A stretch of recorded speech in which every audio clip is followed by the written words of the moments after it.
Hi, welcome. I'm Sylvia Yu.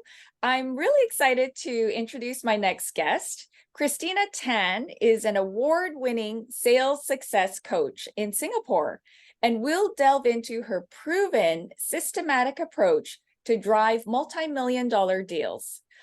She is the founder and director of Sales Symphony and has provided sales training and coaching for hundreds of people in their sales teams at MNCs, SMEs, and startups and more. Christina, it's great to have you on the show. Welcome. Thank you, Sylvia, for having me to have this time to chat with you. Oh, I'm so glad. Yeah, and it's been great to connect with you on LinkedIn. So can you tell us, how did you get started in your line of work? Also, for the last 20 over years, I've been in IT sales.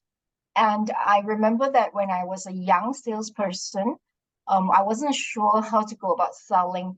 But at the same time, I knew my bosses were busy. I didn't have a chance to get guided properly, systematically. And at the same time, I was afraid of being judged. So I paid myself to learn sales and marketing. And at the same time, throughout the journey, I saw a lot of salespeople wanting to do well, but they were hampered because of lack of skills or they were taught wrong techniques. So that was not able to help them to optimize their earnings. So I decided to move from my corporate sales job to now help other salespeople, entrepreneurs, or aspiring salespeople to do well with the right skill sets and mindsets. Mhm. So what exactly are you offering in the work that you're doing now?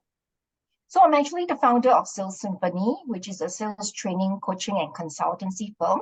So I help entrepreneurs, sales leaders, professionals across all industries who want to be equipped with sharper skills to grow their business and sales. Oh, excellent. So how did you get to where you are today? Like, who would you credit? And yeah, like what got you here where you're coaching sales teams at big companies and more? What got me here is my passion in sales. Basically, I've not done anything except selling. Oh, And of course, because of this serving nature, I want to help people.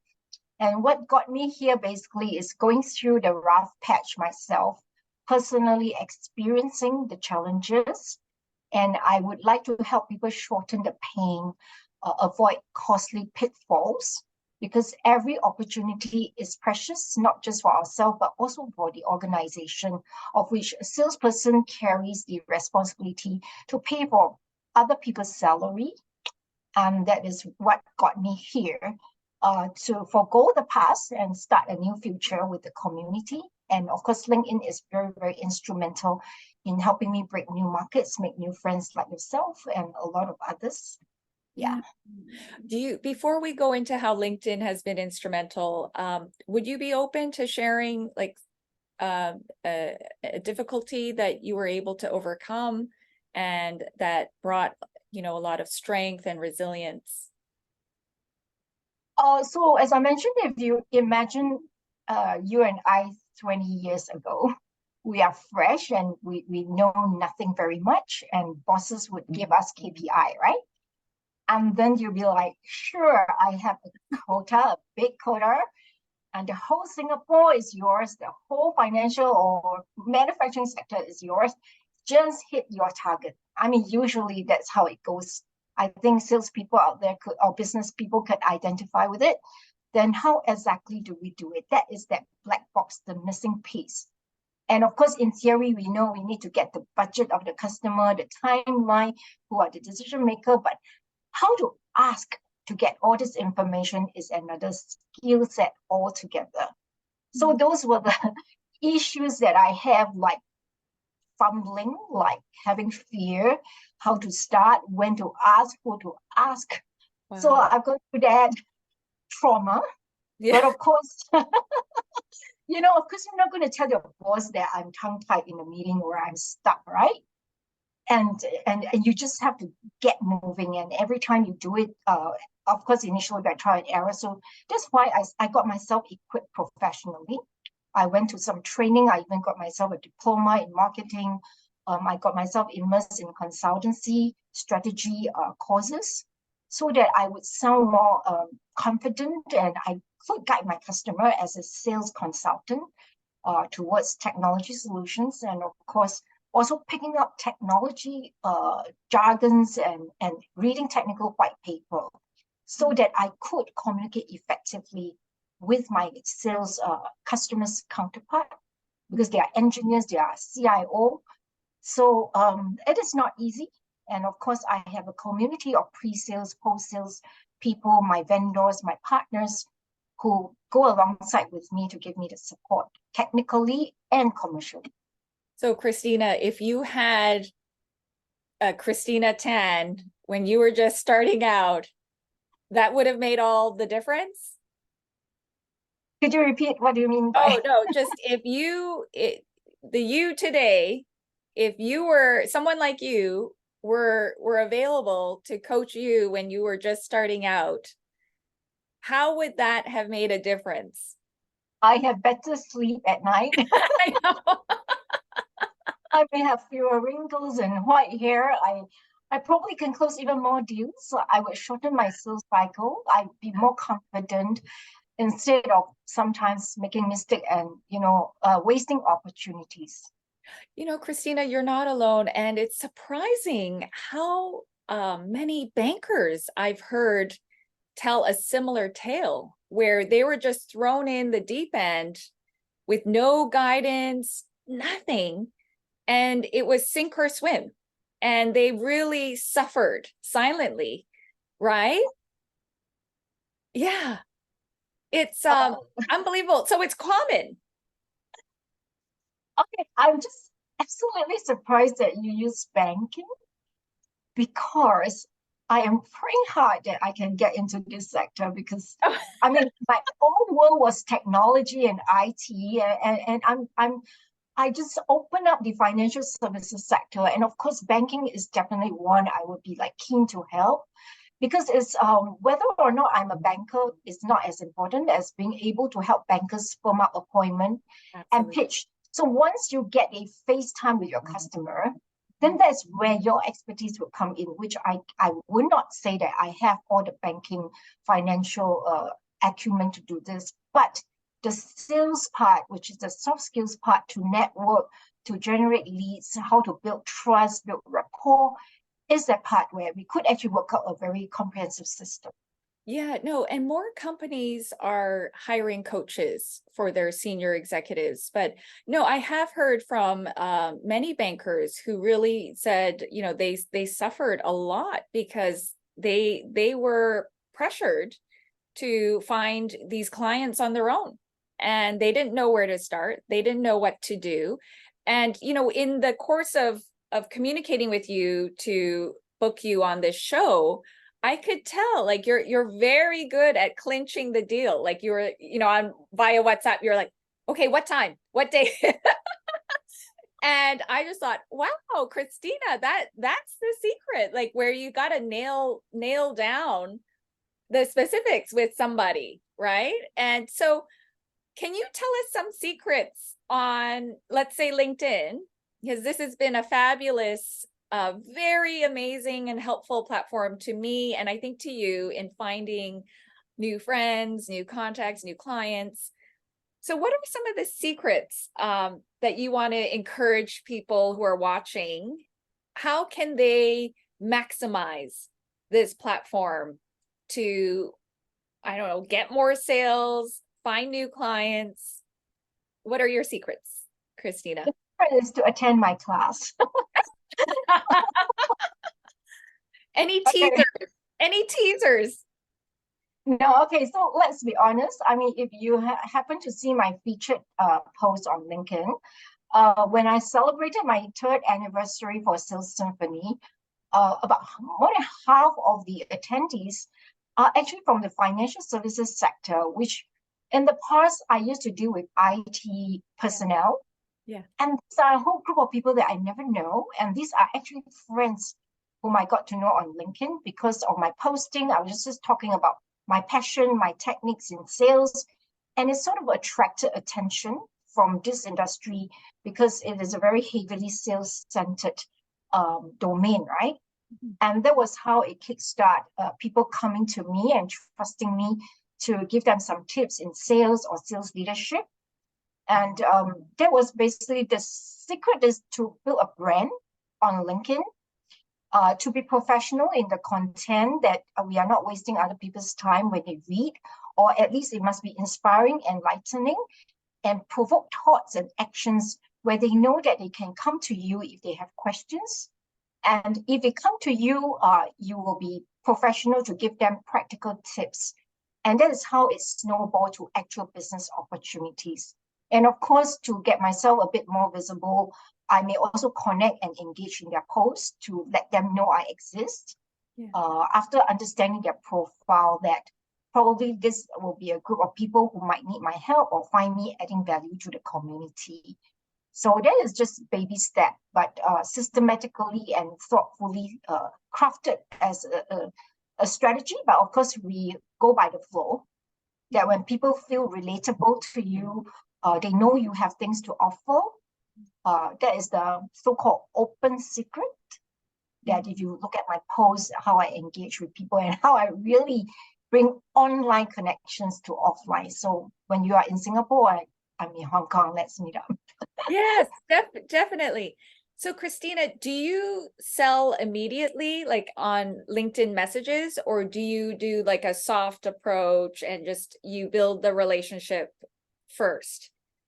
How would you advise? Well, I don't do it my way. I do it the customer's way. Those who are willing to buy, if I just shout out, I sell, then they're more than welcome. But of course, I think I always want to see it from the customer's point of view. If on LinkedIn we are really cold and then you suddenly push a sales pitch to me, I definitely will be a bit guarded because I don't know you. Yeah. So LinkedIn etiquette basically is to build from relationship first, understand the customer or prospect, where they are now. For my case, will be the sales journey, right? If I could sense, maybe they need some help or they just need to have a high level tips, then I just go by the flow of the conversation and come to an opportune point where we think that, oh, look, I think this is more than what meets the eye. There will be issues that we need to surface out and really resolve so that we can clear their roadblocks. Instead of working hard 8 hours a day and not driving the sales, then let's spend 8 hours and clear off all those questions that they have. And that's usually how I approach: build rapport, build trust, and offer some value first, and then they will be very comfortable to hop on the next phase of journey. Yeah, no, that's well said. I do have people from outside of Asia who will ask me for help like right away. Their first message is, I'm blah blah, and I'm looking for new business or clients in Hong Kong or Asia. Can you help me? And what they don't understand is that in Asia, it's very relationship based, right? Especially in mainland China, greater China area, or greater Bay Area. It's based on guanxi, right? The relationships, the connections, the closer connections.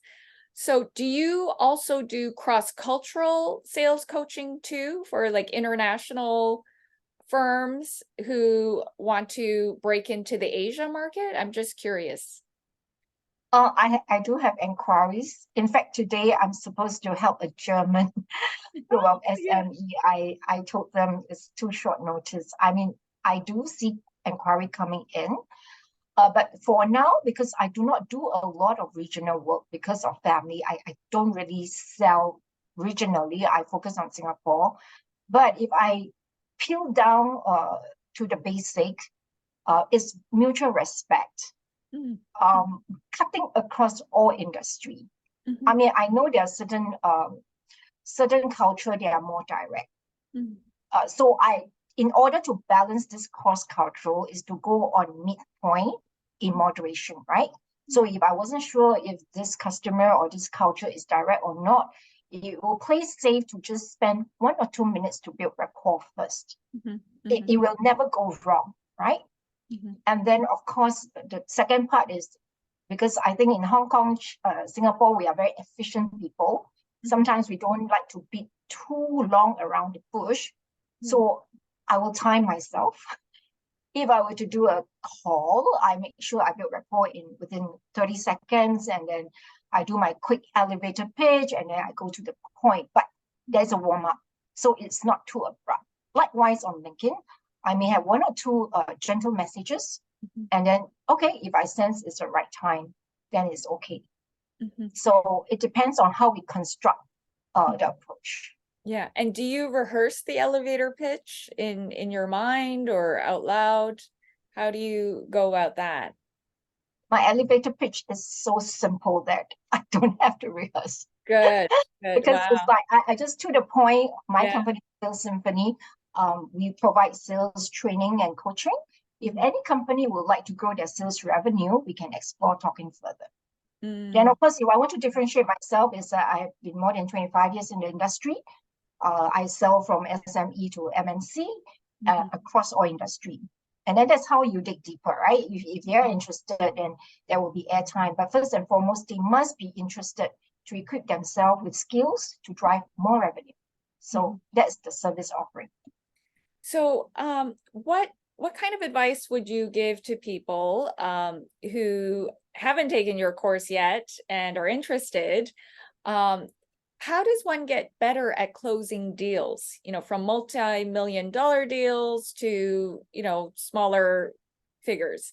What's your advice on how to get better on deal making? So I think a lot of people might have the misconception, like, teach me how to close deals. Teach me the 100% closure rate.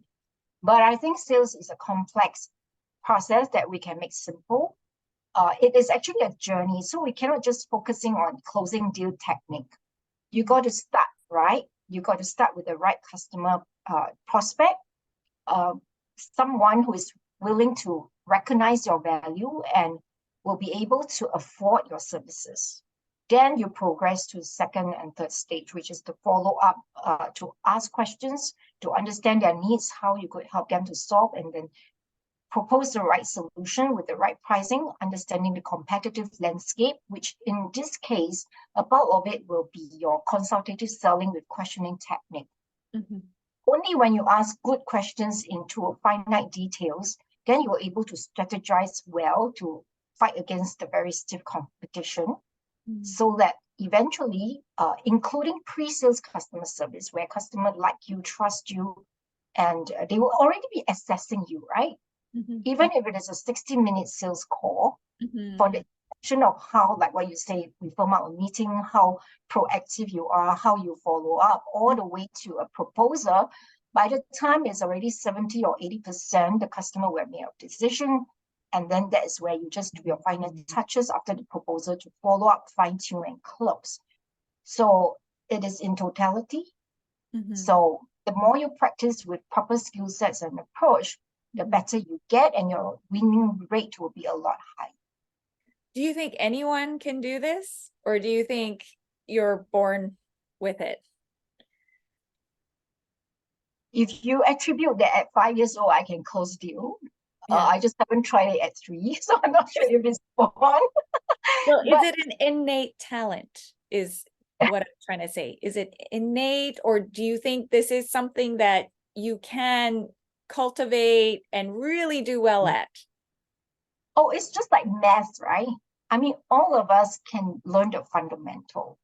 But of course, as the equation gets more and more complicated, then of course, you'll be stretching the person's nature and nurture, right? There are some things objectively it is very hard to teach, right? You can have all the motivational speaker, but just how do you ignite the fire in another person? So I would say 2 parts of it is nature and nurture. The nurture part, definitely, if anybody is interested, I could share my 4S systematic approach. The nature part is I would, based on my client's natural persona, right? To highlight that these are your strengths, you can play it up to help you. So it is, I would say, half-half. Of course, the other thing is also mindset and attitude and the effort and the hard work. It's not just about the formula. Okay, now we'll shift gears. Who has inspired you in your journey overall, in your career journey? Okay, my first IT boss. Mm, So he was a very successful, high-flying corporate executive in a very big IT firm, and he actually started his company in around early 30s. mhm, mhm. And then he actually has grown the team and with a regional presence. So he inspired me because um, he is very enterprising. Even today, we are still in touch. So that was almost like 30 years ago. He actually coached me for about 2 hours on the phone before I start this business, giving me very practical tips, questioning me, stretching my mental and business acumen to see how to run this business. So he is truly inspiring because I saw how he lead. Of course, not everybody may agree with his leadership style, but I think he is really on the ground. And then he has very sharp market sensing, very logical, Mhm. and that is someone who has inspired me. That's why when I moved from corporate, he's always somebody I was thinking, my that it is possible. Great, great. Is there something that you wished you knew back then that you know now? And what would that be? If I know back then, from professional standpoint, Anything, professional and in life, both, let's say. that I shouldn't be caught up in the rat race. Um, So actually I won a big deal, but by the time I was going to take my commission, I was burned out.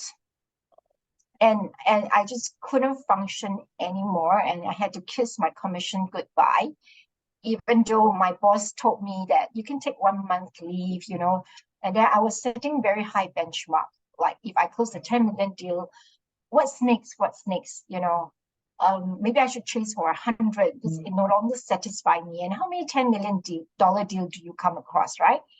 And at a young age of 26, I don't have mentor. And it's like these are not the topic that I could talk to my boss about, right? And I don't even know what is burnout. I just knew that yeah, I just was drained. I wasn't knowing how to cope with it. It was early success and I was looking for bigger success. mm, I wasn't able to calibrate. So if I were to give advice to young people whom we all know in social media, they will tell you this particular job earns you tons of money, right? Go for it. But they may not share with you the other side that you may need to put a lot of effort in it. And sometimes we dig our own grave, right? I, We dig a pit and then we just fall into it and then we call for help. That was what I would say to young people, that it is not just the success, the career, the materialism, which is a bit short-sighted because you will lose a lot of other things because some people forgo their health, forgo relationships, forgo any other precious things yeah. that if money can buy, I think it's easy to get. It's what money cannot buy that is hard to get. So to broaden my perspective, and of course, I thank my faith that has allowed me to focus on treasures beyond what is on earth. Oh, wow. No, thank you so much, Christina. Those are very precious lessons indeed. And you can't learn that from a book, when you're 20 something, right? Now, you won't believe anything that anybody tells you, right? You Yeah, think that I know it, I've not tried it, I got to figure it out myself. yeah, yeah.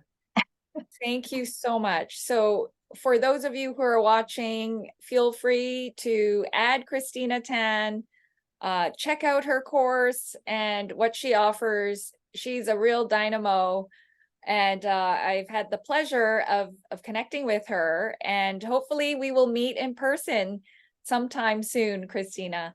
Thank you so much. And yeah, thank you for joining our show. Thank you, Sylvia. Nice speaking to you.